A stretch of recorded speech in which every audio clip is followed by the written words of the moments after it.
Tudo bem, gente? Olha, ainda dá para desejar um grande 2026 para você que está aqui ligado no A Bola Não Para. Não esqueça já, porque o convidado é importante, você vai querer saber a opinião dele sobre vários assuntos que a gente vai falar de Palmeiras, mas se inscreva no canal, dá o like, manda mensagem e, se possível, hypa o vídeo aí, porque aquela entrevista com o Corona, o pessoal hypou e foi uma das principais aí no final de 2025. Eu fico muito feliz com a ajuda de vocês. E aqui com o Serafim Delgrande, um dos grandes nomes aí da política do Palmeiras, já por diversas vezes foi aí presidente do Conselho Deliberativo, vice-presidente do clube, entre outras funções ligadas aí ao mundo do Palmeiras. E o Serafim, gentilmente, já no início, na caminhada 2026, atende aqui o Bola Não Para. Serafim, prazer reencontrá-lo, feliz ano novo, tudo bem com o senhor? Prazer, tudo bem, um prazer falar com você, estar aqui com você, um ano muito feliz para você e para todos os seus ouvintes. Eu agradeço. Serafim, é claro, por incrível que pareça, né? O motivo, a parte política do Palmeiras é aquilo que eu sempre falei, né? Pode estar mil maravilhas, a política sempre o Palmeiras tem o seu lado efervescente aí, agitado. E muitas falando em relação a estatuto, mudança de estatuto, alteração. E o senhor, eu reputo, né, e com certeza é um dos mais conhecedores do estatuto do Palmeiras. O que o senhor pode falar desse momento aí que se diz aí de uma mudança, nova mudança no estatuto do Palmeiras, agora para que a presidente Leila Pereira pudesse aí ter um terceiro mandato? O que o senhor tem observado de tudo isso que tem sido falado?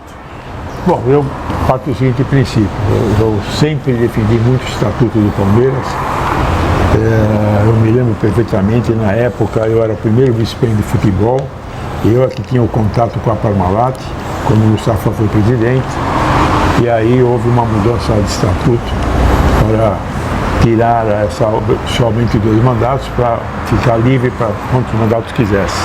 Aliás, só um parênteses, né, Serafim, quando tem essa mudança, o nome do senhor era um dos cotados para ser presidente do Palmeiras, né, na época. Eu era para ser o vice-presidente, o presidente, né, eu era o primeiro vice-presidente, eu era para ser o presidente, e aí houve essa mudança estatutária, e para mim foi totalmente extemporânea, porque eu parto do seguinte princípio: para você fazer uma mudança estatutária, você precisa formar uma comissão de membros do conselho, do COF, da diretoria, estudar, passar para o associado, para os conselheiros, e nada disso foi feito naquela época. Simplesmente acharam que devia mudar o estatuto somente naquele artigo, e aí foi pedido, numa reunião que tinha mais de 100 conselheiros, até na época do Portão, o Mustafa pediu para que todos permanecessem nos seus cargos, inclusive eu como primeiro vice-presidente. E eu pedi a palavra e falei que não concordava com a mudança estatutária, e eu achava que, se fosse alguma objeção ao meu nome, que colocasse outra pessoa, que eu aceitaria, mas mudar o estatuto eu não aceitaria. E me afastei do clube por um determinado momento, acho que 4 anos, e aí depois eu comecei a participar do movimento do Muda Palmeiras. Eu ia lá, eu até comentei com o senhor fora do ar, Papa Genovese, toda segunda-feira estávamos lá. E aí teve também a situação quando o Della Mônica era presidente, no fim do mandato dele, ele quis estender o mandato por mais algum tempo, e eu falei para o Della Mônica, se você quiser, lança o teu filho que eu apoio, mas eu não concordo com a mudança estatutária. Eu acho que o estatuto é uma coisa muito sagrada, você precisa tomar muito cuidado. Você só pode mudar, de fato, naquilo que é necessário e com cuidado. E eu acho que tem algumas coisas no Palmeiras que me preocupam muito, sempre me preocuparam. Por exemplo, eleição de vitalício. Eleição de vitalício é uma eleição que o pessoal leva na parte política, quando eu acho que não é na parte política, é a parte de merecimento. Sim. Tem pessoas que não estejam do meu lado hoje, mas que fizeram um trabalho muito enorme no Palmeiras durante muitos anos, e eu acho que ele merece ser o vitalício em lugar de um outro que apareceu outro dia, que não tem, por questão política, está de um lado. E a mesma coisa, mudança estatutária. A mudança estatutária que foi impactante foi quando teve aqueles 3 anos de mandato. Sim. Que aí favoreceu o Gagliotti e ao mesmo tempo a Leila Pereira. Favoreceu, exatamente. Agora, o que acontece? Aquela reforma estatutária, eu não acrescentei nada. Eu, quando assumi a presidência do Conselho... Que outro parênteses, porque era o senhor que era o presidente do Conselho Deliberativo, correto? Nessa mudança? Na mudança, eu que era presidente do Conselho Deliberativo. Sim. E na época, eu peguei tudo aquilo, porque na época do Paulo Nobre, o Antônio Augusto era presidente do Conselho, sim, e ficou 2 anos uma reforma estatutária com diversas pessoas. Então, quando eu assumi, eu não criei nada. Eu peguei aquela reforma estatutária, trouxe para ser discutida e dividir em 2 partes. Tá. Porque você, para fazer uma reforma estatutária, você precisa fazer uma reforma estatutária, você precisa ter pelo menos 2 ou 3 reuniões, porque senão não dá tempo. Em determinado momento não tem nem quórum para ser aprovado. E aí foi levado, porque foi beneficiado politicamente a Leila, mas eu acho que o importante não é beneficiar um ou outro, o importante é que para o clube é muito importante os 3 anos. É humanamente impossível um presidente ficar 2 anos de mandato. 2 anos de mandato, ele assume e no ano seguinte está fazendo política. Sim. Então é um negócio que você precisa tomar muito cuidado. E no Palmeiras tem um problema muito sério, que até eu sempre brinco, que em frente à Rua Palácio Itália, em lugar de estar a Sociedade Esportiva Palmeiras, devia estar escrito: a palavra impossível aqui não existe. Porque o que eu já vi de pessoas que eram amigas e tornaram-se grandes opositores um com o outro. Verdade. E pessoas que eram opositores se tornaram grandes amigos. E vice-versa, né? Depois muda também. Então eu acho que você precisa sempre pensar no que é bom para o Palmeiras. Tá. Então, 3 anos é ótimo para o Palmeiras? Eu honestamente acho que é necessário para qualquer clube. Agora, com relação a mais um segundo mandato, é um outro assunto que eu acho que eu sou a favor também. Agora, eu acho que teria de se colocar uma cláusula no Palmeiras, que seria: cada presidente poderia ocupar somente 2 mandatos à presidência do Palmeiras. Ou seja, ele tem a chance da primeira mandato, reeleição, segunda, um grande abraço. Ou a chance da primeira e depois voltar a ser na coisa. Tá. Porque eu acho que você precisa ter alternância de poder, você formar novos líderes. Nós tivemos um caso lá na época de 70, 80, ficamos 20 e tantos anos, somente o Juliano e o Faquina presidente. Sim. E aí o que aconteceu daí para frente foi diversos anos de insucesso, porque apareceu o Sacomani, depois o Bricho assumiu, depois o Faquina voltou de novo, aí depois voltou o Bricho de novo, e aí voltou o Juliano de novo, e aí depois apareceu o Nelson Duque, o Carlos Faquina, e o Palmeiras passou por um momento muito difícil. Se não fosse na época da Parmalat, o Palmeiras não sei quantos anos ia ficar mais na fila. Então é salutar para o clube haver uma renovação. Tá. E isso é importante. E aí, Serafim, como você tem visto aí, observado tudo isso que tem acontecido nesses últimos movimentos? Porque inicialmente até fui eu que trouxe a informação em relação a um terceiro mandato, no sentido foi a ideia do Borim, mais um outro conselheiro também, que levou para a Leila, e ela teria ficado empolgada com o assunto, fez-se um almoço, né, no Gero, inclusive, personagens importantes como Maurício Gagliotti e o Buozzi, que é o vice, que tem o interesse em ser candidato à presidência, teriam sido informados ali naquele momento. O assunto não pegou bem, aí deu uma esfriada. Aí na final da Libertadores, contra o Flamengo, o presidente Leila Pereira na televisão, na ESPN, volta a falar do assunto. E na reunião do Conselho, ela volta, e na reunião na entrevista antes da final da Libertadores, ela fala ainda sobre, ela muda o discurso, né? Ao invés de falar das pessoas, por que não mudar o estatuto, se é possível mudar o estatuto e tal. E nesse terceiro agora, que ela volta a falar do assunto na reunião do Conselho, ela compara-se com exatamente o que o senhor está falando do vitalício. Que para todo mundo que conhece a política do Palmeiras não tem nada a ver uma coisa com a outra, é o vitalício com uma tentativa de um terceiro mandato. Como que o senhor viu tudo isso, esses movimentos, Serafim?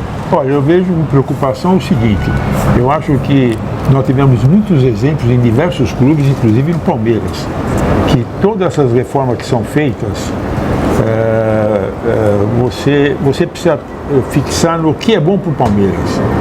Então, você pega todo o histórico de todos os clubes que teve essas modificações, os clubes entraram numa decadência muito grande. Sim. Então, acho que essa reforma estatutária seria ruim para ela e ruim para o Palmeiras. Eu acho que isso é coisa fundamental isso. Então eu acho que precisa aceitar. Eu acho que ela teria a oportunidade de lançar um candidato e depois, quando completar um outro ciclo, voltar novamente a pleitear. Eu acho que esse seria o caminho para o Palmeiras, o melhor caminho.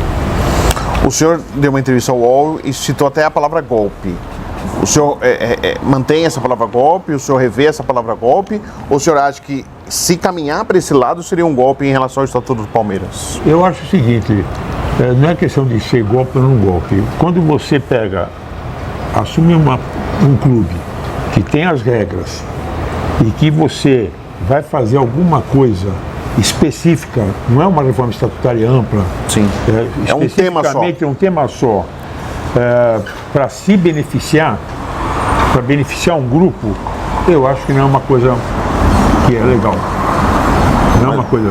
Eu acho que é uma tentativa de se perpetuar lá dentro. E eu acho que isso eu não concordo, como não concordei já muitas vezes lá atrás. Ela tem comparado com o vitalício, não mostra que ela pode estar pensando nisso, de ficar para sempre, Serafim, para sempre entre aspas, mas ficar aí um bom tempo? Isso eu não sei, né? Isso é uma coisa... Exercício de futurologia. Eu não posso entrar num momento desse. A única coisa que eu acho é que o Palmeiras teve uma época que você podia ser reeleito. O Delfino Facchina ficou 13 anos no poder.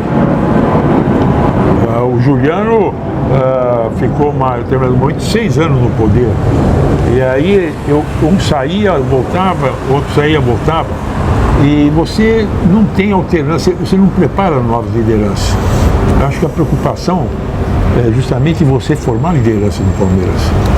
Aliás, não está faltando isso, Serafim, só mudando um pouquinho o assunto, não está faltando nomes importantes surgirem também com opção de eleição, até para deixar um cardápio aí mais importante para quem vota, né, que primeiramente é o conselho e depois o sócio. Não está faltando assim nomes mais importantes, Serafim? Acho que grandes nomes como o senhor, outros dirigentes já do clube, mas assim, outros nomes surgirem? Olha, eu acho que o Palmeiras devia ter um conselho especial que seria formado pelos ex-presidentes. Mas, infelizmente, por questão política, por questão de desagradar alguma coisa, por questão política, essas lideranças não frequentam mais o clube. Então, nós temos diversos ex-presidentes que não frequentam mais o clube.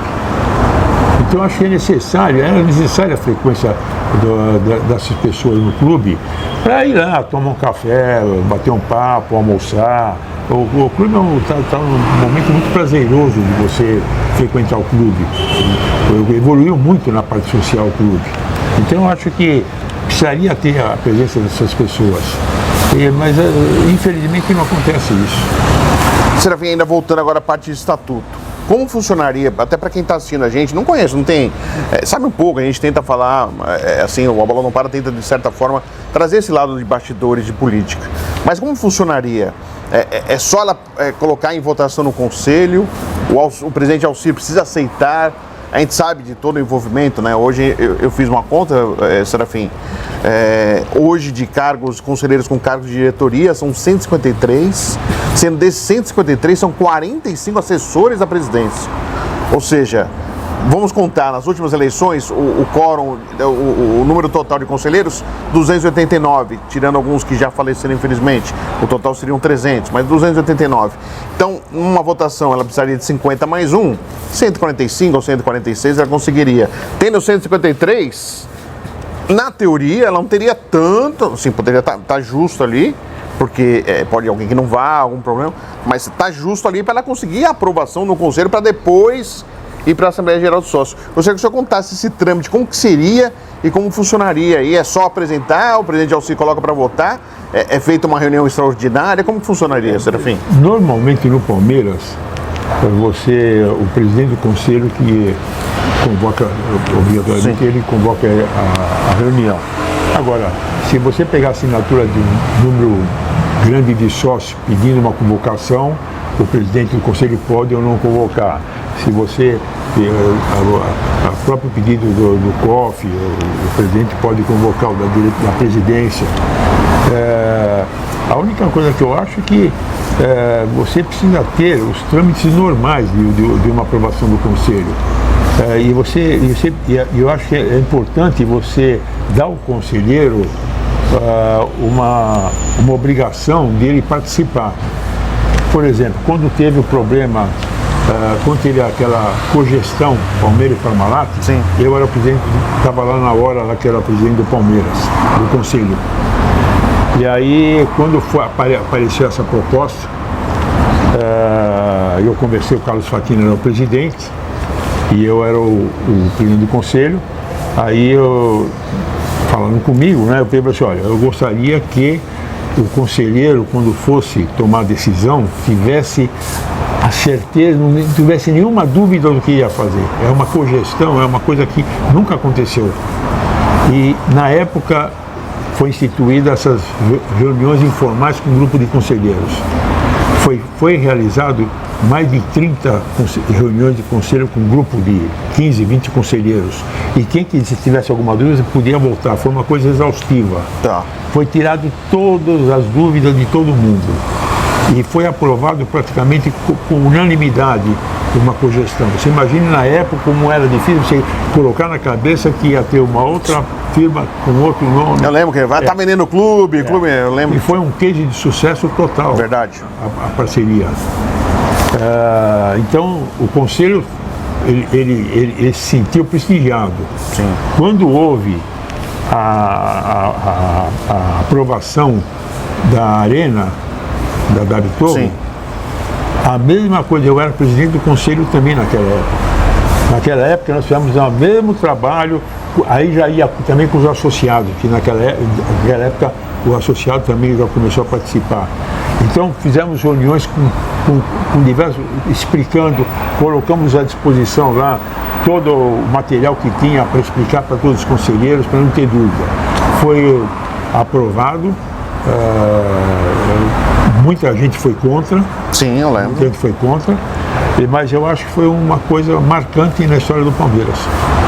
E aí o senhor pensa dessa maneira, então sim, ela teria que colocar grupos de discussão para ver se era viável, se era importante, do que já jogar o prato pronto para o Conselho? Eu acho que você não pode fazer uma reforma estatutária somente de uma coisa. Tá. Agora, eu acho o seguinte, se acontecesse alguma coisa extraordinária, falar, olha, se nós tivermos algum problema com relação ao futuro presidente, então vamos tratar com carinho, vamos ver o que é bom ou não. Então, tudo bem, mas o Palmeiras está cheio de itens que precisam ser atualizados. Aliás, até um que me disseram, não sei se o senhor pode confirmar, que ela pode colocar isso para votar até em 2027, perto de uma eleição, se ela quiser. O estatuto não tem nada que impeça dela ter... Não tem nada que impeça.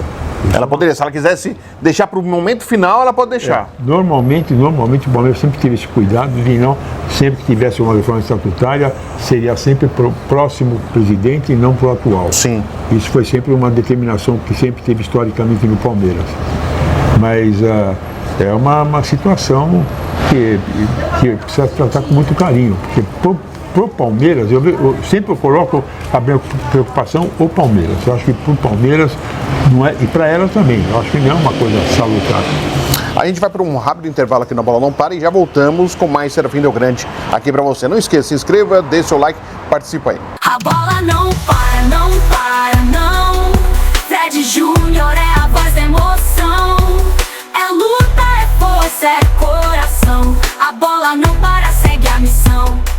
Gente, não sai daí, é rapidinho um recado, só para avisar, você tá vendo aí, ó, tem um QR Code para você poder contribuir e ajudar, se possível, o A Bola Não Para continuarmos aí com o jornalismo independente, com informações, com muito bastidor, né, e também com entrevistas especiais. Então, se você puder ajudar, o QR Code tá aí para manter aí o A Bola Não Para firme e forte, para a bola continuar rolando e você seguir acompanhando, prestigiando aqui o nosso canal. Vamos voltar para a entrevista. A bola não para, não para, não. Fred Júnior é a voz da emoção. É luta, é força, é coração. A bola não para, segue a missão. Estamos de volta, a Bola Não Para, se inscreva, deixa o like, participa aqui. Serafim Del Grande é o nosso convidado. gentilmente atendendo já no início da caminhada de 2026 aqui o A Bola Não Para. Serafim, um outro detalhe dessa parte que o pessoal desconhece e está sabendo agora, assim, na parte do Estatuto do Palmeiras. Caso vá para votação, a votação é aberta ou fechada, Serafim? Porque eu brinco muitas vezes, né? Votação aberta. Fred Júnior, sim ou não? O cara vai levantar sim ou não, a Leila Pereira vai estar vendo quem está votando sim, quem está votando não. Eu acabei de citar. 153 conselheiros com cargo de diretoria, ela vai ver. E esse aqui é diretor, não sei quem votou não. Grande chance de um grande abraço na gestão. Mas, assim, é aberto ou fechado ou não tem ainda? O Estatuto do Palmeiras fala que toda reunião que tem votação é obrigatoriamente ser fechado. Fechado? Fechado. Quando tem votação de eleição. Tá. Eleição. Agora, quando não tem, alguém do plenário pode pedir para sugerir à presidência, ele coloca no plenário em votação para ver o que a maioria acha. Então, se a maioria achar que tem de ser secreta, é secreta. Se a maioria tem de ser aberta, é aberta. A única preocupação minha que acontece, porque a parte política do Palmeiras é muito difícil. Viu? Eu acho que a gente precisa ter um posicionamento como um juiz. Sim. Então, por exemplo, a mim me choca muito quando você pega, eu acho que toda a votação, quando não é secreta, precisa ser nominal. Principalmente quando envolve uma coisa mais séria. Não é para ser o senta e levanta, quem é favorável. Eu não compareci porque eu não concordei com a maneira, não com o ato, que eu não entro nesse mérito daquela punição do Bellini. Eu não entro nesse mérito. O problema é dele, que ele que tem de resolver. Mas que vou deixar claro que não, o Bola Não Para, a gente fez todas as matérias. Para a polícia e para a justiça, ele é inocente. Ele é inocente. Mas eu não vou entrar nesse mérito, porque ele que deveria se defender, ele que se defende. Mas o que eu acho é o seguinte, eu acho que, porque a decisão de punir um conselheiro é somente o pleno do conselho. Tá.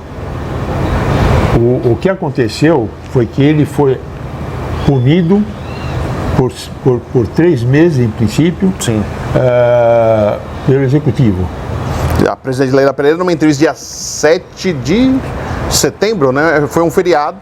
Ela dá uma entrevista no Globo.com e ali ela já determina a suspensão via notícia. Então, o Celso nem ficou sabendo na imprensa. Então, aí eu peguei, conversei telefonei quando eu soube através de um outro conselho, falei assim, pô, o que aconteceu? Sim.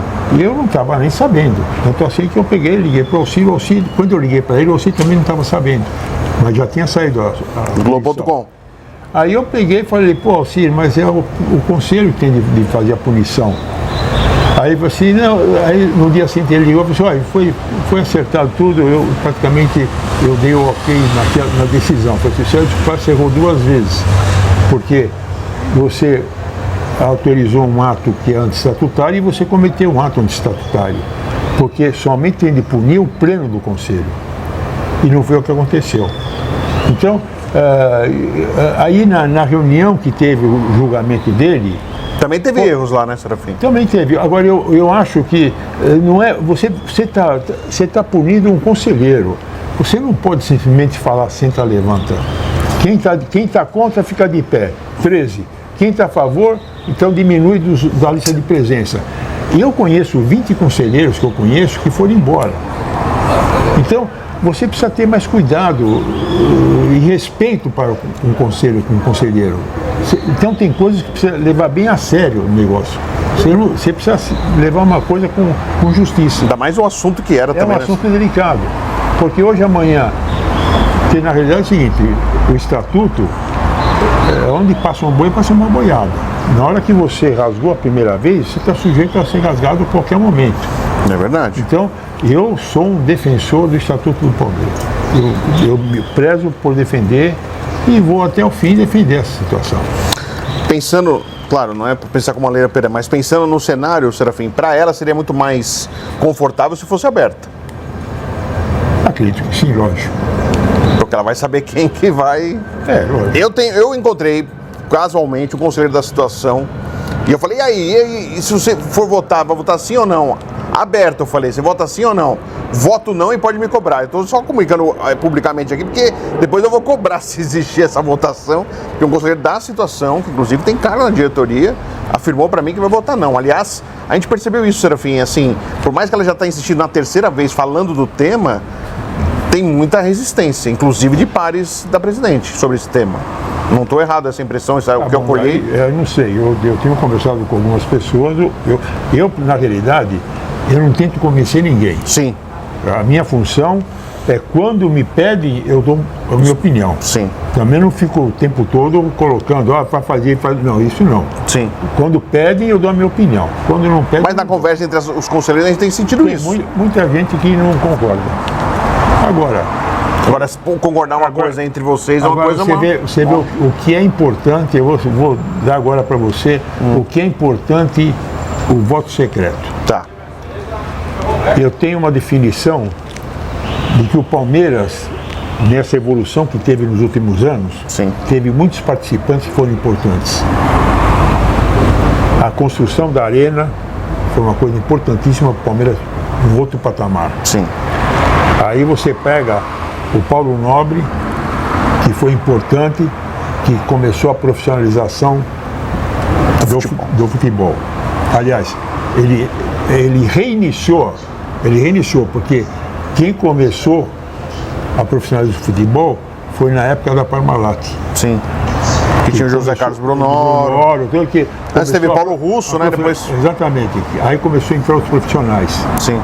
Então, aí depois teve o Paulo Nobre, que foi importante. Ele tratou a base com uma maneira muito importante. Com a chegada do João Paulo Sampaio. Eu acho que foi uma pena, porque o Brunoro tinha saído de uma situação que era totalmente diferente na época da Parmalat. E tinha o Jânio Grisende, que é uma figura extraordinária, ligada ao esporte. Sim. Que foi uma coisa absoluta de sucesso que teve, até citado na FIFA. Então, nós temos essa situação de você ter condições de você levar o Palmeiras numa situação mais tranquila de debate. Nós tivemos depois o Maurício Gagliotti, que abraçou aquela continuação do Paulo Nobre, aprimorou, e aí teve também a participação da Leila, que também está dando, principalmente na parte social, o clube está se modificando totalmente. Então foram coisas importantes. Mas nada disso teria acontecido, no meu entendimento, se não tivesse uma coisa fundamental que aconteceu lá atrás, na gestão do Della Mônica. A aprovação no Conselho do urna eletrônica. A urna eletrônica, que aliás... A urna eletrônica, se não tivesse a urna eletrônica, eu tenho certeza absoluta que não teria vindo a arena, não teria sido aprovada, não teria, o Paulo Nobre talvez não tivesse feito aquele aporte financeiro, porque com a arena aquilo lá era um respaldo para poder depois ser restituído. Sim. Não sei se aquele FISA, se não tivesse a arena, teria vindo. Tudo isso é consequência da urna eletrônica. Então, muitos cooperaram. Para tudo acontecer, o Beluso tem uma cooperação muito grande da aproximação. Desde a época da Parmalat também teve a presença dele foi muito importante. O Della Mônica foi muito importante quando ele assinou, ele era muito pressionado, ele assinou a carta de intenções com a Dado Toro. Então, teve diversas personagens que foram muito importantes para o Palmeiras chegar nesse ponto. Aliás, da urna eletrônica, só uma curiosidade, Serafim. Eu, na Jovem Pan, eu fui o repórter exclusivo, estava no TRE, na sede aqui em São Paulo. Chega uma Kombi do Palmeiras. Quem sai da Kombi? Presidente Afonso Della Mônica, que andava de Kombi. Ele não tinha os luxos, ele gostava. É sim, um presidente simples, de gestos simples, né? E ele sai da Kombi do Palmeiras e eu entrevisto o presidente Della Mônica, que fez a assinatura formal com o TRE. O Palmeiras foi o primeiro clube brasileiro a ter urnas eletrônicas nas eleições.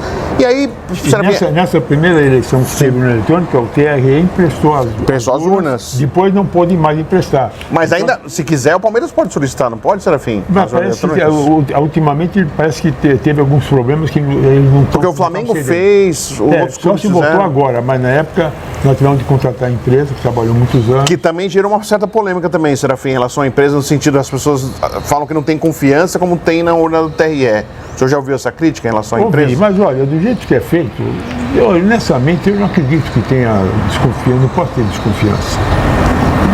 É exagero. Você um dia antes, 6 horas da tarde, você chama os fiscais das chapas, você faz a leríssima, então é tudo controlado. Olha, quem viveu o Palmeiras antes da urna eletrônica pode testemunhar. As cédulas, O que acontecia? Apareciam uns votos mágicos aí. Cédula assim de candidato, empilhado, 50 votos. Tem cada história que tem coisa que a gente não pode provar, mas tem cada história que a gente ficou sabendo, né? Eu cubro o Palmeiras desde 2002, mas a gente acaba sabendo as histórias. Nós tivemos, eu não vou citar o nome, é lógico, mas nós tivemos 3 conselheiros que foram eleitos pelo voto do associado. Sim. E aí, antes da urna eletrônica. Sim. Aí apareceu a urna eletrônica, eles nunca mais conseguiu mais nada. Não se candidataram. Nem tentou. Para não passar vergonha. Ô Serafim, só aproveitando, o senhor falou do Paulo Nobre, e muito se fala, chegou a tentativa da volta do Paulo Nobre. Ele renunciou a tudo, né? Então, assim, caso, ele não tem esse pensamento, mas só para um torcedor que sempre fala, o Paulo Nobre, só para o senhor que conhece bem, ele tem que passar por todos os trâmites, isso aí levaria mais de 8 anos. Não. A vida que ele teve política no Palmeiras não é apagada. Não é apagada? Não. Ele não precisa começar do zero? E vou dizer mais, porque se ele tivesse pedido demissão de associado, seria diferente. Só se ele continua? Só se ele continua. Tá. E tem outro detalhe. Ele, pelo estatuto, faz parte do COF. Isso é uma grande discussão, porque tem alguns, ele renunciou, não poderia. Não. Mas como ex-presidente ele pode. O COF é formado por ex-presidentes. Sim. É por associado que ocupou a presidência. Tá. Não é de conselheiro. Sim.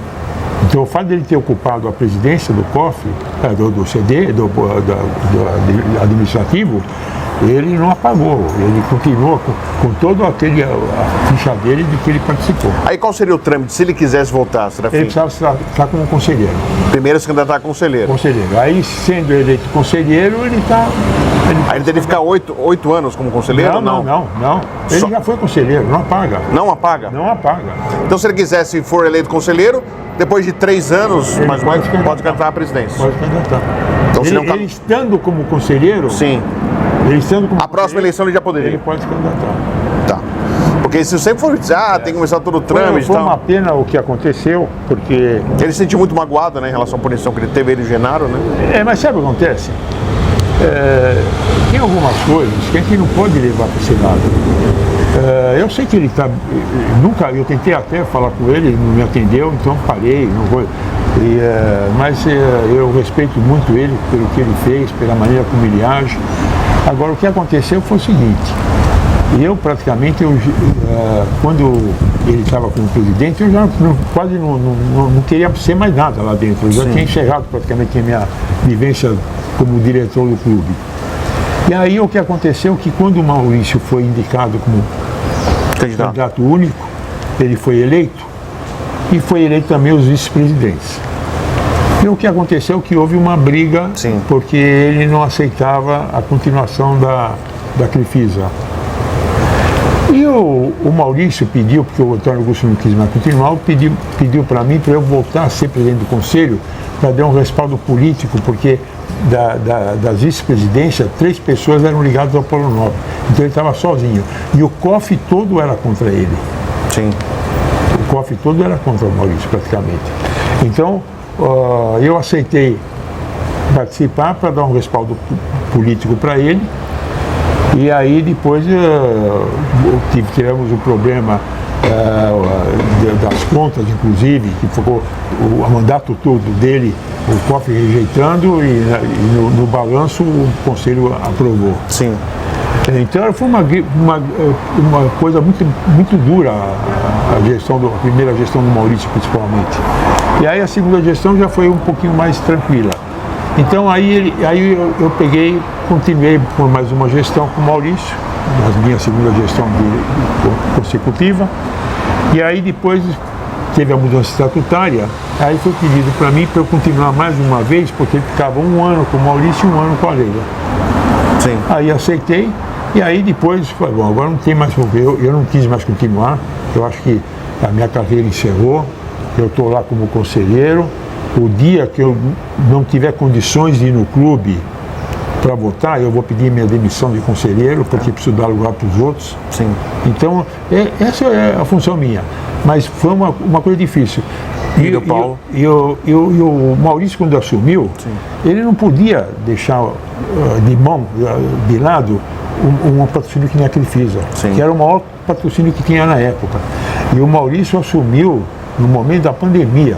A pandemia foi uma coisa triste para os clubes. O Palmeiras foi o único clube que não dispensou nenhum funcionário. Verdade. Que deu crédito a todos os sócios como crédito para gastar no clube, do que eles pagavam das mensalidades no clube. Então, foi um momento difícil e, graças a Deus, ele levou muito a bom termo. E aí, então, no Paulo Nobre, o senhor já explicou. Aí outro nome surge agora, que é do João Adib, da CIMED. Que até me disseram assim que oficialmente não estava como conselheiro. Não sei se é verdade ou não. Não, ele não é. Conselheiro não, perdão. Como sócio do clube. Dizem que ele entrou de sócio agora. Setembro, me disseram que foi. Mas me disseram que na minha ficha não está oficial, sócio. Mas tudo bem. Que seja sócio de setembro. Qual seria o trâmite do Adib? Porque esse é um outro nome que surge agora. E ele não esconde que tem um desejo lá na frente, se possível, de ser presidente do Palmeiras, Serafim. O que ele precisa é o trâmite normal. Ele precisa... Depois de 3 anos ele vai ter a condição de votar. Tá. E depois de 8 anos de associado ele pode ser votado. Então ele precisa estar como conselheiro, para depois, como conselheiro, ele se candidatar à presidência do... Ele sim, no caso dele, é um tempo muito maior. Porque ele tem de... Começar do nada, do zero. O do Paulo Nobre é diferente porque ele não apaga aquele que ele conquistou. Não, isso é interessante, porque muita gente dizia que apaga, porque como ele renunciou... Não apaga. Já o João Adib não, esse sim, levaria o quê? 11 anos, isso, são 3 para ter condição para votar e mais 8 de conselho. São 11 anos. Não. 3 para votar. Sim. E mais 5, completando 8. Para ser votado, para assumir como conselheiro. Então ele entrou em 2025, 2033 ele teria condição aí, se tiver uma eleição, para ser candidato. Ou seja, eu acho que todo mundo que tiver vontade de cooperar com o Palmeiras, desde que seja palmeirense, é bem-vindo. Muita gente fala, mas ele nunca viveu o clube, não vivenciou, entre aspas, um forasteiro. Você é contra? Você acha que não? É importante oxigenar, Serafim? Não, eu acho que é importante, eu acho que a coisa mais importante que tem é todo mundo respeitar a história do Palmeiras. Tá. Porque o pessoal fala muito nos últimos acontecimentos que teve o Palmeiras, mas fica imaginando quando o Palmeiras não tinha a sede, sim, quando não tinha o Parque Antártica. O meu pai foi conselheiro do Palmeiras em 1950. E quando eu sabia que ele foi durante um mandato. E meu pai sempre, desde criança, nos levava no campo de futebol. A primeira partida que eu assisti foi Palmeiras e Portuguesa no Pacaembu. Essa era a primeira desse ano. O Oberdan Catani era o goleiro. Oberdan, grande Oberdan, saudoso Oberdan. Então, eu acho que é importante você respeitar. Eu encontrei nas coisas dele, para você ter ideia do amor que o pessoal tinha, dos fundadores do Palmeiras, aqueles do Palestra Itália. Uma cartolina, sabe aquelas cartolinas que você viajava e mandava cartão postal? Sim. Cartolina com a bandeira do Palestra Itália todinha. E embaixo estava escrito: eu cooperei na compra da cartolina para comprar a sede do Palmeiras. Caramba! Então você vê o espírito das pessoas naquela época. E o Palmeiras construiu tudo aquilo sem ajuda nenhuma do governo. E uma coisa marcante que pouca gente sabe: quando o Palmeiras construiu o Jardim Suspenso, sabe quem cooperou com o Palmeiras? Quem? Doando caminhões de cimento? Foi Emílio de Moraes, corintiano. Votorantim. Então, era um movimento que não era agregado a nenhuma benesse do governo, nada. Sim, então, sim. Eram verdadeiros lutadores, aquele pessoal. Eles tinham aquilo no... Então, quando você vê essas coisas que é relegado, esses acontecimentos marcantes do passado, eu me sinto constrangido. Vamos a mais um rápido intervalo e já voltamos com o Serafim para a gente fechar nosso papo aqui no A Bola Não Para. Já voltamos. A bola não para, não para, não. Fred Júnior é a voz da emoção. É luta, é força, é coração. A bola não para, segue a missão. Mais um rápido intervalo, exatamente para primeiro agradecer toda a audiência que você tem dado aí ao A Bola Não Para. E também nós temos aí o QR Code, está aí na tela para você, do A Bola Não Para, se você puder ajudar. Manter o canal, manter aí o jornalismo de forma independente, com apuração, com responsabilidade, é assim que fazemos o A Bola Não Para. Para a bola continuar rolando, conto com você, espalhe para os amigos, se inscreva no canal, deixa o like e, se possível, tem um QR Code, qualquer valor, sempre ajuda o canal e eu fico muito agradecido. Vamos voltar para o programa.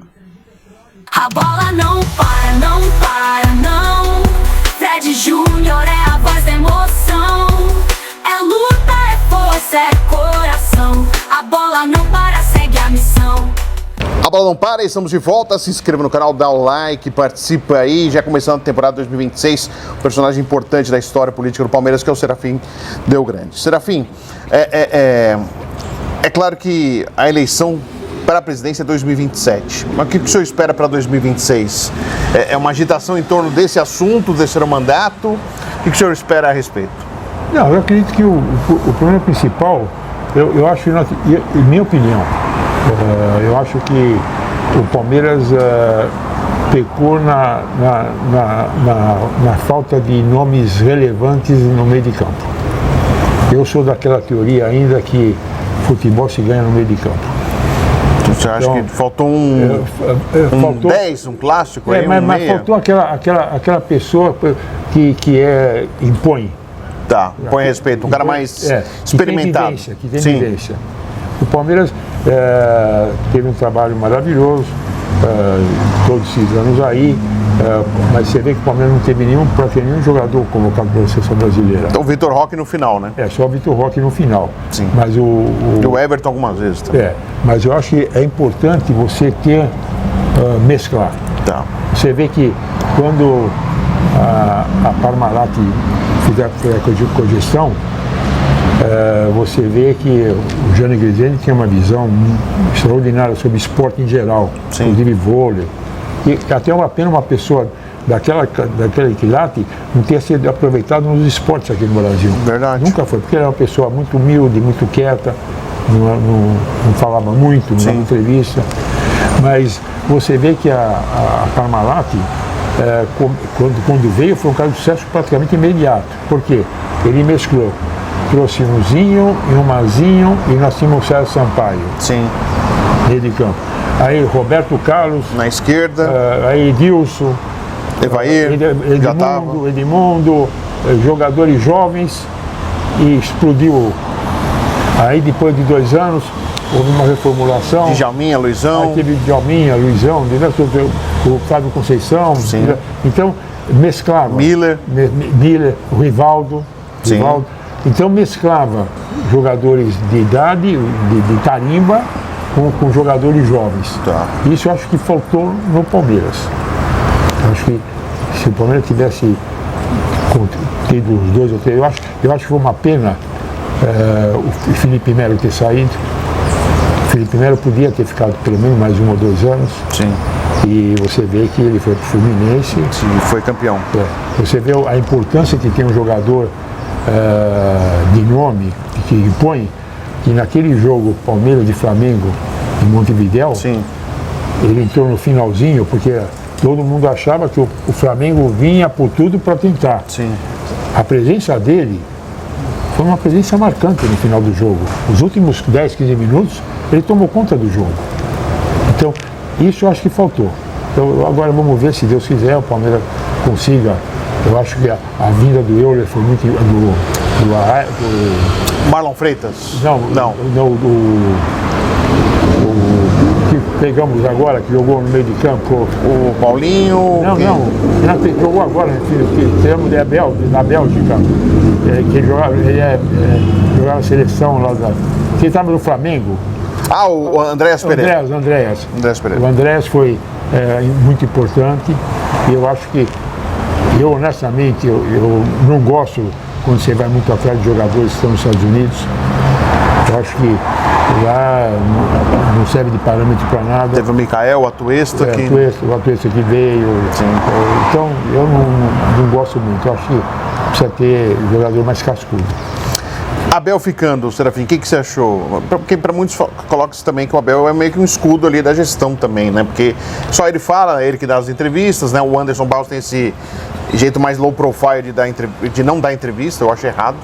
Eu acho que ele deveria falar mais, até para as pessoas saberem o trabalho dele, né? Porque não é só contratar e dispensar, o diretor de futebol é um trabalho muito mais amplo. Mas acho que ele comete um erro muito grave não falar, e até por isso ele toma pancada, porque as pessoas não sabem o que ele tem que fazer. É uma injustiça que fazem com ele. Ele é uma pessoa que é muito importante a participação dele no ambiente do futebol. Apaziguar o ambiente do futebol é muito importante.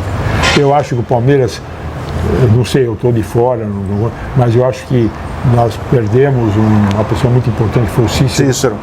Tanto é que o Palmeiras colocou 3 no lugar dele. Mas o Cícero foi muito importante nessa reformulação toda do Palmeiras, na época do Paulo Nobre. Sim. Ele foi para a seleção brasileira, mas foi uma perda para nós. Mas o Abel teve um trabalho como praticamente o treinador que mais conquistou títulos. Sim. Agora, é uma coisa que eu acho no futebol, pelo menos, o ciclo não dura tanto tempo. Verdade. E agora está indo para... Eu sempre me coloco na situação ou de jogador ou de treinador. Durante 3, 4 anos, cada jogo, o treinador faz a palestra para o mesmo grupo. Quem faz a palestra precisa ter uma motivação extraordinária e quem escuta também precisa ter. Esse é um dos motivos abordados, por exemplo, Serafim, por que o Vanderlei Luxemburgo não conseguiu ser mais aquele Vanderlei?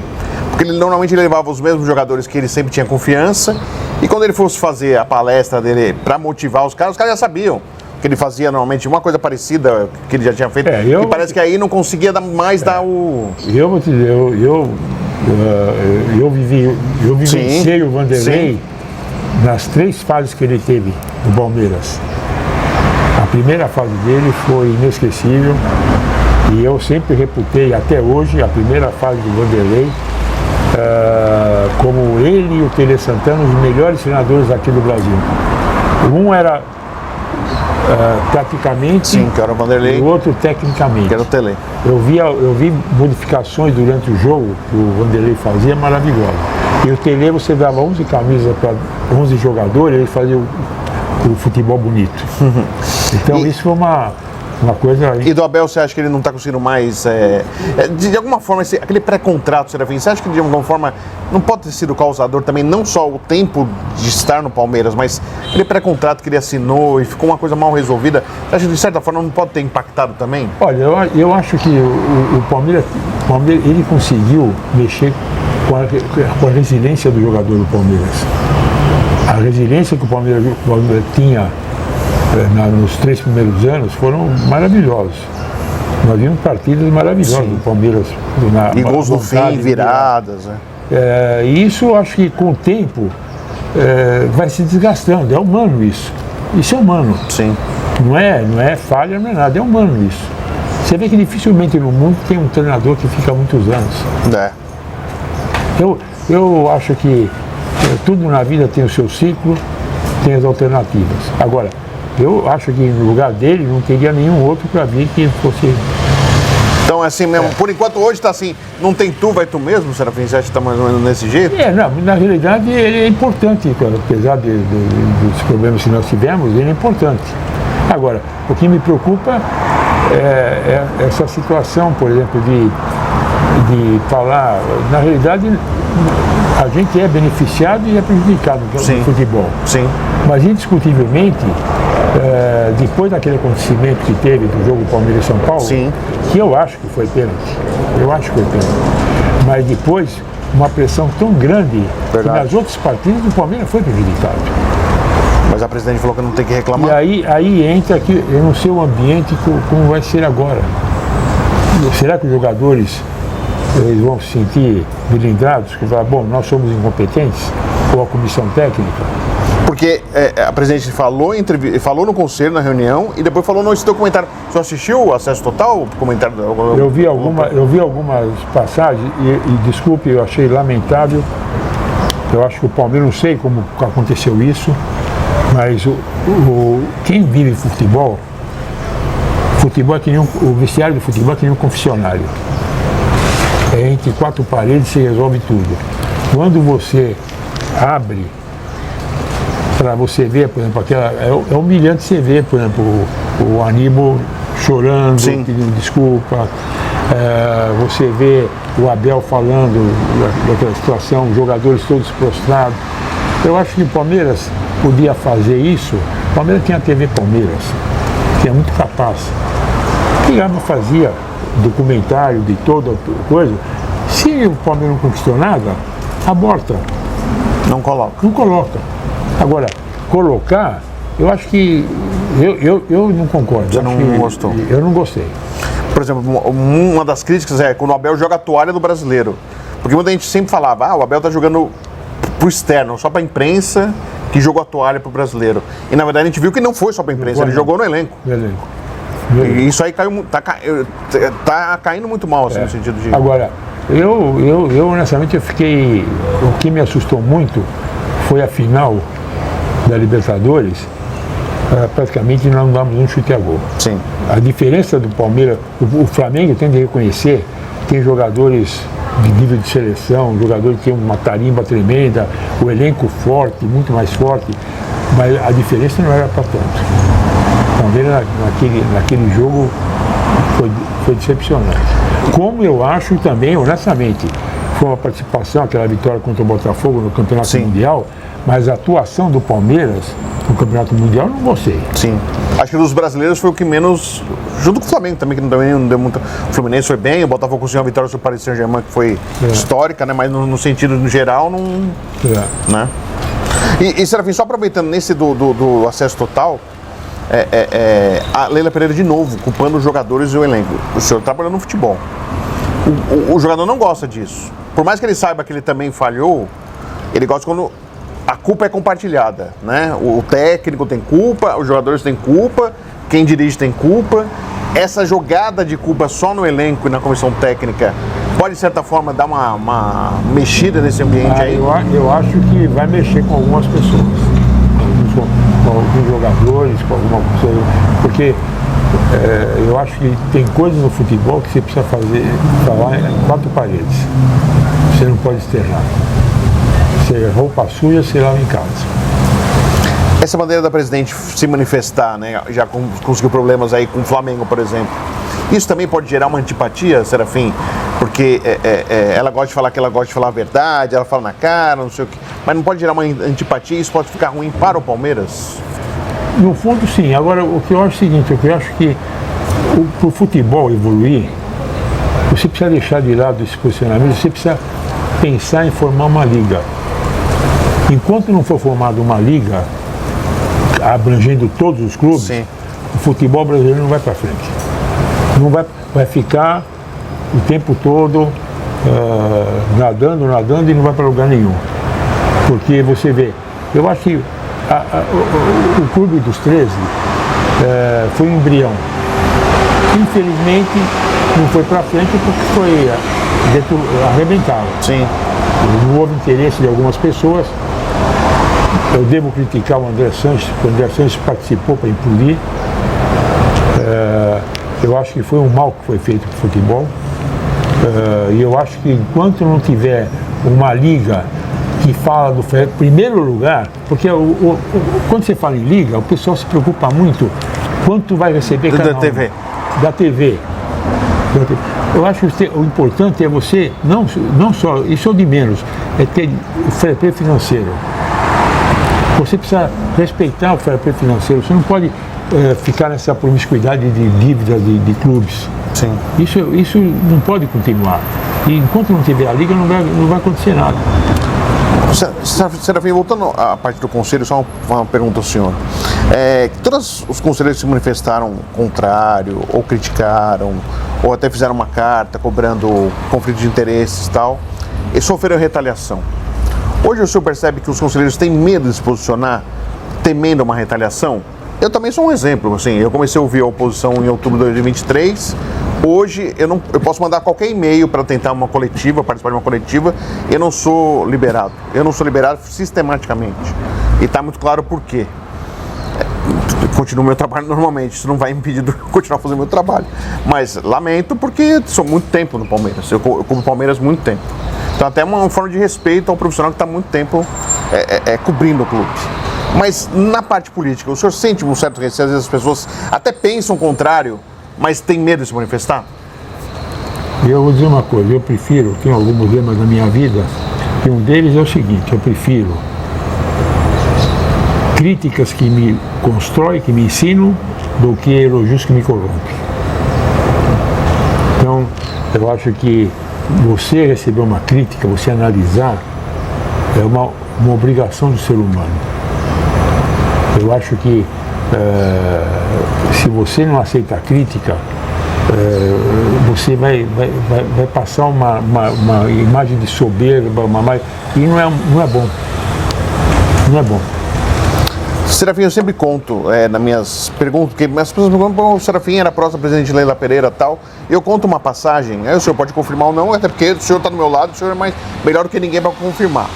Um dos motivos do distanciamento do senhor com a Leila Pereira foi quando resolveu fazer uma homenagem a um parente do José Roberto Lamacchia, e foi feita uma placa lá no clube, e o senhor só pediu para a Leila, Leila, não melhor, manda para o COF, vota no COF, só para deixar tudo oficializado, e isso a incomodou. Foi esse um dos motivos, Serafim? Não, eu acho que foi um dos motivos. Eu sou defensor do Estatuto. Eu acho que quando tem alguma coisa, obrigação, porque o conselheiro pode ter 4 anos de conselho, pode ter 100 anos de conselho, durante a vida toda ele só faz um juramento, na posse, cumprir e fazer cumprir o Estatuto do Palmeiras. Então a obrigação de qualquer conselheiro é defender. E a minha obrigação na época, hoje não era dependendo do conselho, sim. Quando um associado, um conselheiro veio falar comigo, eu não desconhecia. Eu procurei saber, ninguém me informou. E aí depois eu peguei, falou assim, precisa perguntar para ele. Eu peguei, liguei para ele, para dar uma orientação, até para orientar, falei assim, pô, Leila, manda para o COF, e ela não gostou. Então daí para frente houve esse distanciamento. Mas eu estou com a consciência tranquila, eu não a critiquei por causa disso, não critiquei, e foi o que aconteceu, foi isso. Mas ela se incomodou com a entrevista do senhor pro UOL, tanto é que na reunião do conselho eu tive os áudios, né, eu coloquei os áudios, ela cita em algum momento, não fala o nome do senhor, mas tinha gente que estava próximo, não sei o quê, e tá todo mundo dizendo, ela tá mandando um recado pro Serafim. O senhor se sentiu atingido pelo recado, Serafim? Não, olha, eu não fiquei atingido porque a carapuça não serviu para mim. Porque quem abre mão de uma vice-presidência porque tem desacordo, como eu abri na época do Mustafa, sim. O Nelson Duque, quando ele foi eleito a primeira vez como presidente, ele veio pedir para mim para eu ser diretor social, que eu já tinha sido 4 anos. Eu falei, Nelson, não aceito, porque eu fiquei 4 anos como diretor social, e se eu ficar mais 2 anos, eu vou repetir tudo aquilo que eu fiz. Coloque outra pessoa para alternar. Então, isso não serve para mim. Eu sempre fui em jogo de futebol, vou até hoje, não é por causa de camarote, o fato de você assistir o jogo de futebol, ou no camarote, na numerado, ou na geral. Que tem uns lá que, se não for no camarote... Eu quando era menino, eu assistia jogo de futebol em cima de caixote no Pacaembu, para poder olhar. Para poder olhar. Então isso daí, a mim, não me incomodou, porque talvez ela tenha tentado, mas não me atingiu por causa eu não levo coisa para ele nesse ponto. Serafim, muito se fala sobre conflito de interesses. Já se falou quando era a Crefisa, se falou em relação a placar linhas aéreas, e agora surge a informação, que não confirmada por ninguém, uma informação que surgiu pela imprensa, mas é bom deixar claro, que o enteado de Leila Pereira, o filho do Lamacchia, que é o Marcos Lamacchia, que é bem sucedido, não só por ele como profissional, mas também por causa da família, né? Tanto do pai do lado da mãe, né? Poderia ser comprar a SAF do Vasco. O senhor vê isso com... Pode ser, muita gente fala, mas é uma artimanha, é uma forma dela, de certa forma, conseguir ter o Vasco da Gama também e coloca o enteado. Ou o senhor não vê como isso, é melhor esperar para ver, ou o senhor vê que aí sim poderia ser realmente um conflito de interesse? O conflito de interesse que a gente tem que determinar é a CBF, a Conmebol e a FIFA. Não compete a gente entrar nesse aspecto. Se eles acharem que é normal, tudo bem. Se eles não acharem, vamos seguir as regras. Mas sempre ficou esse... Aliás, em relação à SAF no Palmeiras, também sempre teve um temor, né, Serafim? Tem gente que é favorável, tem gente que Eu sou totalmente contrário à SAF. Tá. O Palmeiras hoje funciona como uma SAF. As SAF são profissionais que vão gerir o clube. Sim. Então eu sou totalmente contrário. Eu acho que se houver uma tentativa de SAF do Palmeiras, eu sou a favor de que seja desmembrado totalmente o futebol do clube social. Separar. Aí a SAF ia tomar conta do futebol. Eu sou contra. Tá. A SAF ia tomar conta do futebol, mas a SAF ia ter de pagar para o clube o aluguel do estádio, todas as coisas que acontecem, ia ter de pagar para o clube social. O futebol ia ter os recursos dos patrocinadores. Sim. Aliás, por falar em patrocinador, é uma coisa que me preocupa muito, que o futebol se tornou um grande cassino. Aliás, eu só vou pedir só uma gentileza, só mais um intervalinho, que senão eu tenho tempo aqui para girar, só para encerrar o assunto e me despedir do Serafim, mas rapidinho um intervalo para a gente terminar aqui com o Serafim Del Grande. A bola não para, não para, não. Fred Júnior é a voz da emoção. É luta, é força, é coração. A bola não para, segue a missão. Recado rápido, não esqueça, a gente está fazendo entrevista e a gente não fala. Se inscreva no canal, dá um like aí, dá um like já e, se possível, dá um hype. Né? Se possível, hype o vídeo para chegar para mais gente ainda. E, se possível ainda, tem o QR Code aí na tela para você. É o QR Code do A Bola Não Para fortalecer ainda mais o nosso canal, para a bola seguir rolando e rolando do jeito que você quer, com boas informações, com entrevistas interessantes e com a sua companhia. Vamos voltar à entrevista. A bola não para, não para, não. Fred Júnior é a voz da emoção. É luta, é força, é coração. A bola não para, segue a missão. Tô de volta, rapidinho. O Serafim está falando do cassino. O que é? São as bets no futebol, é isso?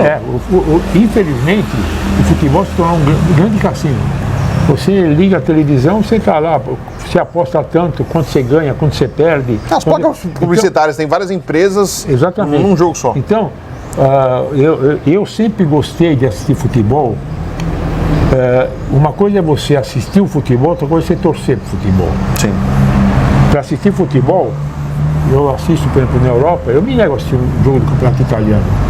O nível é baixíssimo, mas a Champions League, ou Champions League, eu assisto quase todos.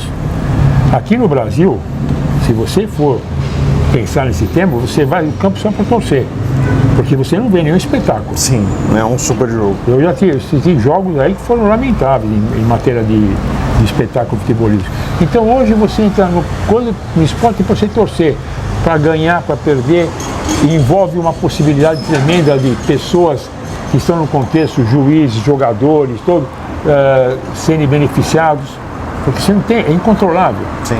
Então eu acho que o futebol aqui na América Latina, a tendência é passar por momentos muito difíceis com relação a torcedores. Você veja que você pega essa juventude, crianças, eles sabem, quando torcem o Palmeiras, mas eles sabem mais do Real Madrid, do Barcelona, do Bayern, do que do Palmeiras. Eu posso falar, você vem até jornalista mais novo, o cara sabe muito mais dos outros do que só do futebol brasileiro. Exatamente. Por quê? Porque é atração. Agora, então isso é uma coisa que precisa tomar cuidado. Sim. Você precisa ter cuidado. A formação da liga seria importante para fazer esse movimento. Sim. Com o público. Para todo mundo ficar de braço cruzado só esperando as benesses do que vai entrar dinheiro. Isso é muito ruim. Poxa, Serafim, mais uma vez, muito obrigado por atender aqui o A Bola Não Para.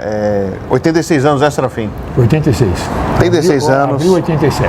Abril 87. Então, olha, sempre um privilégio estar ao lado do senhor. Assim, já tivemos momentos onde fiz matérias que poderia ou criticá-lo ou entrevistas da mesma maneira. Faz parte. O Serafim nunca fugiu de... Você sempre deixar claro, porque a gente mudou tanto, né, Serafim? A gente era de uma época, assim, de uma época que a gente entrava na academia de futebol e escolhia o jogador e entrevistava qualquer um. Hoje nem entra na academia de futebol, infelizmente, né? Aliás, um joga pro outro. A comissão do Abel culpa o Palmeiras culpa a comissão do Abel e no final ninguém entra. Mas assim, a gente era numa época que tinha esse acesso, o dirigente conversava, a gente ficava lá nas Alamedas, lá, perto do bar inglês ali, conversando. No Pátio dos Milagres. Pátio dos Milagres. E assim, eram outros tempos, outras relações, mas isso fazia com que as relações pudessem eu ter a liberdade de poder elogiar ou de criticar. Né? Eu acho que isso é o mais importante e eu quero agradecer mais uma vez, Serafim, a atenção aqui comigo, com A Bola Não Para. Não é a primeira, nós fizemos uma entrevista na sede social do Palmeiras, a gente fez lá na sala, tudo bonita lá, a sede social do Palmeiras, não tinha, até comentar, não tinha entrado aqui, e não tinha mesmo. E na outra época, no Palestra Itália, você entrava em todo lugar, você conhecia tudo lá.